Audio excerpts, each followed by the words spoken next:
y a un échec de la politique de Biya pendant 43 ans.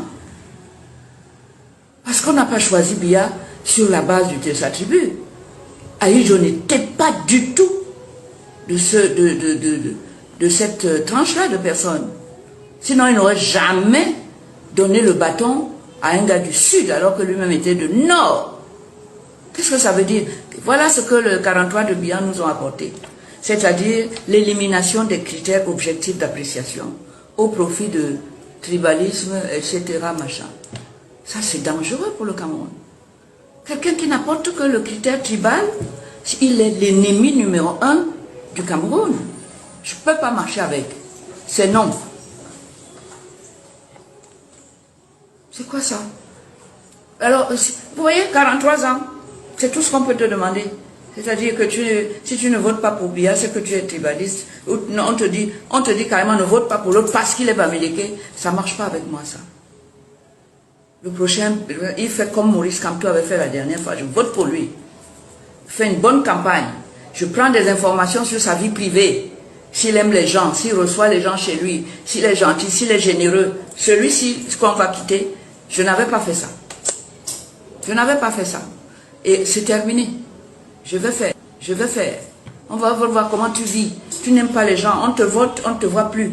Tu parles aux gens 4 fois par an.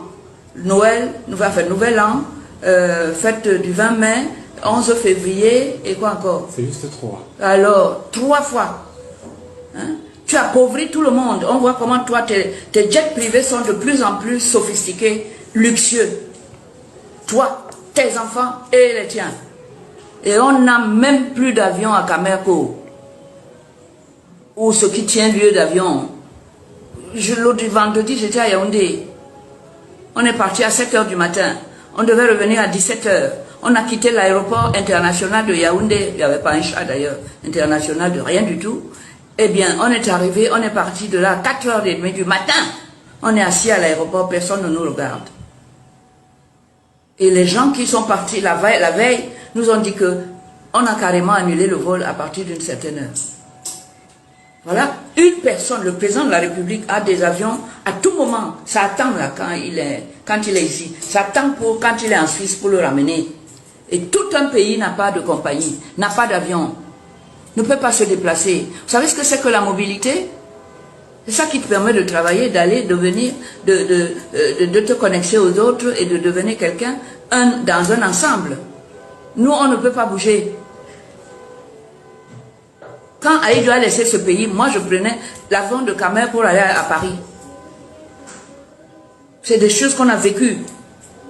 Aujourd'hui, aller à Yaoundé avec Camerco, c'est un problème. Et lui, il a des super jets qui sont là-bas, qui l'attendent à l'aéroport. Moi, je ne veux pas de ce genre de président égoïste. Tout pour lui, rien pour les autres. Il faut faire attention à ça. Ne faites pas ça. D'ailleurs, vous avez eu assez, non? Il y a des gens qui disent qu'on est tombé bien bas. Et d'autres qui répondent, et ce n'est pas tout. On n'a pas fini de tomber bien bas. Maurice Kamto est un petit frère que j'ai découvert il n'y a pas très longtemps. Et je l'ai découvert justement à l'occasion de la dernière élection présidentielle. Parce que je suivais la campagne des candidats. Et j'ai suivi sa campagne de A à Z. Je l'ai vu, je l'ai écouté. Parce que moi j'écoute toujours tous les candidats et leur programme, et je les vois comment ils se comportent sur le terrain avant de me faire une opinion qui va me conduire à mettre mon bulletin de vote dans l'urne. Je ne fais pas ça au hasard. Je fais ça sur des critères très objectifs, sur ce que j'ai vu de la personne, entendu et tout. Une chose est sûre, c'est que Cabral Libye a fait une magnifique campagne aussi. Pour dire les choses, on le découvrait aussi et on était émerveillés par ce jeune homme qui d'abord parle bien, etc. Et le professeur Kamto, il ne faut pas oublier que c'est mon confrère. Il est avocat, tout en étant aussi professeur. Et franchement, en face, je n'ai jamais vu le président Biya à cette occasion-là faire une campagne quelconque. Et ça, j'ai estimé que s'il y a un des candidats qui nous respecte, c'est celui qui est sur le terrain, qui va à la rencontre de ceux à qui il va demander le vote. Et c'est le seul à qui on peut donner nos votes, puisqu'on le connaît, il est venu vers nous, il nous a expliqué, etc. On adhère ou on n'adhère pas. Mais si on adhère à ce qu'il nous dit, à ce qu'il expose comme programme, alors un électeur responsable, citoyen responsable, je vote pour lui, parce que les critères que j'ai mis en place sont des critères objectifs, et j'observe tous les candidats sur les mêmes critères.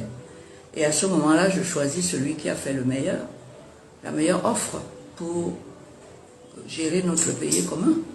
C'est exactement comme ça que j'ai connu M. Kamto. J'avoue que j'ai voté pour lui à cette époque-là, la fois dernière. J'ai voté pour lui, je l'ai dit, je l'ai fait savoir. Et je crois que même les biaïstes ont compris que c'était un candidat sérieux, dangereux.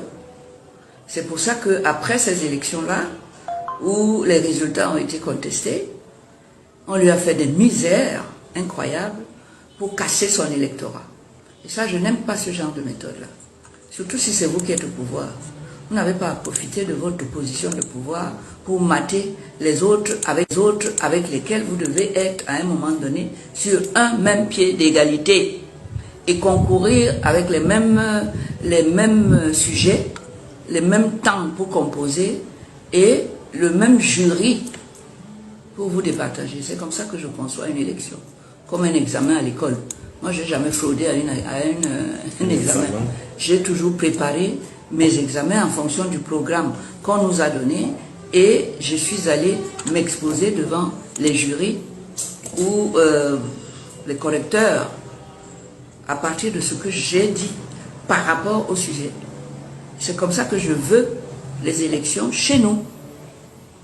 Et je pense que ça n'a pas été le cas la dernière fois pour le père Kamto. Hein.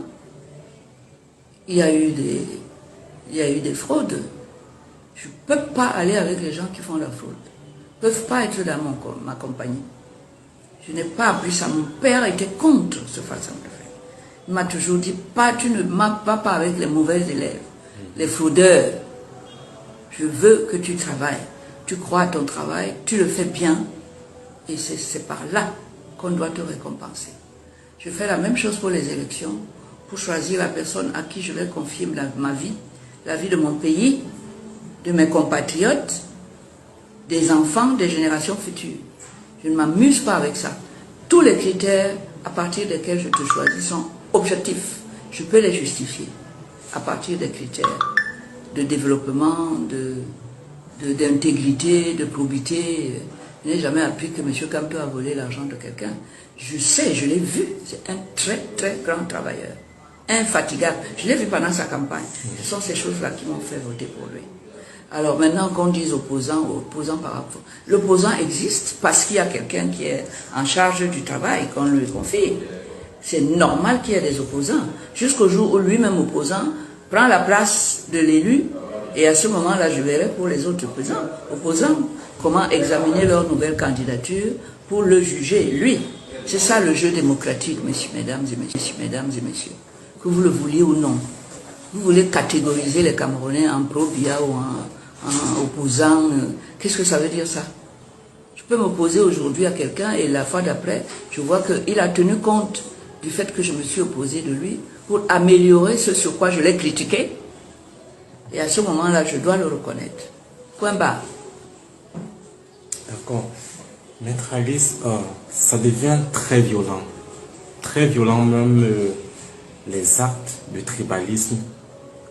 Et on a une frange de ces personnes qui disent que Kamto ne sera jamais président. Un Bamileke ne sera jamais président. Ça veut dire que leur président n'a jamais mis la démocratie au pays. C'est ça que ça veut dire. Ça veut dire qu'il y a un échec de la politique de Biya pendant 43 ans. Parce qu'on n'a pas choisi Biya sur la base de sa tribu. Aïdjo n'était pas du tout de cette tranche-là de personnes. Sinon, il n'aurait jamais donné le bâton à un gars du Sud alors que lui-même était du Nord. Qu'est-ce que ça veut dire? Voilà ce que le 43 de Bihan nous ont apporté.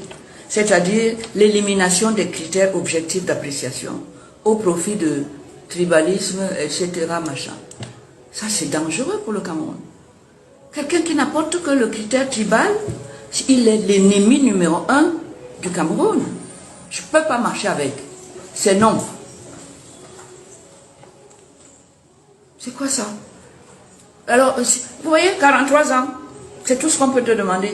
C'est-à-dire que si tu ne votes pas pour Biya, c'est que tu es tribaliste. Ou, non, on te dit carrément ne vote pas pour l'autre parce qu'il est bamileke. Ça ne marche pas avec moi, ça.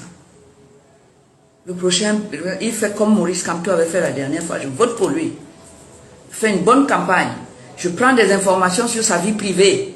S'il aime les gens, s'il reçoit les gens chez lui, s'il est gentil, s'il est généreux. Celui-ci, ce qu'on va quitter, je n'avais pas fait ça. Je n'avais pas fait ça. Et c'est terminé. Je vais faire. On va voir comment tu vis. Tu n'aimes pas les gens, on te vote, on ne te voit plus. Tu parles aux gens 4 fois par an. Noël, Nouvel An, fête du 20 mai, 11 février, et quoi encore? C'est juste 3. Alors, 3 fois. Hein? Tu appauvris tout le monde. On voit comment toi, tes jets privés sont de plus en plus sophistiqués, luxueux. Toi, tes enfants et les tiens. Et on n'a même plus d'avion à Camerco. Ou ce qui tient lieu d'avion. L'autre vendredi, j'étais à Yaoundé. On est parti à 7 h du matin. On devait revenir à 17 h. On a quitté l'aéroport international de Yaoundé. Il n'y avait pas un chat d'ailleurs. International de rien du tout. Eh bien, on est arrivé, on est parti de là à 4 h 30 du matin. On est assis à l'aéroport, personne ne nous regarde. Et les gens qui sont partis la veille nous ont dit que on a carrément annulé le vol à partir d'une certaine heure. Voilà, une personne, le président de la République a des avions à tout moment. Ça attend là quand il est ici. Ça attend quand il est en Suisse pour le ramener. Et tout un pays n'a pas de compagnie, n'a pas d'avion, ne peut pas se déplacer. Vous savez ce que c'est que la mobilité? C'est ça qui te permet de travailler, d'aller, de venir, de te connecter aux autres et de devenir quelqu'un dans un ensemble. Nous, on ne peut pas bouger. Quand Aïdjo a laissé ce pays, moi je prenais l'avion de Camer pour aller à Paris. C'est des choses qu'on a vécues. Aujourd'hui, aller à Yaoundé avec Camerco, c'est un problème. Et lui, il a des super jets qui sont là-bas, qui l'attendent à l'aéroport. Moi, je ne veux pas de ce genre de président égoïste. Tout pour lui, rien pour les autres. Il faut faire attention à ça. Ne faites pas ça. D'ailleurs, vous avez eu assez, non? Il y a des gens qui disent qu'on est tombé bien bas. Et d'autres qui répondent, et ce n'est pas tout. On n'a pas fini de tomber bien bas. Pensez à ça l'année prochaine.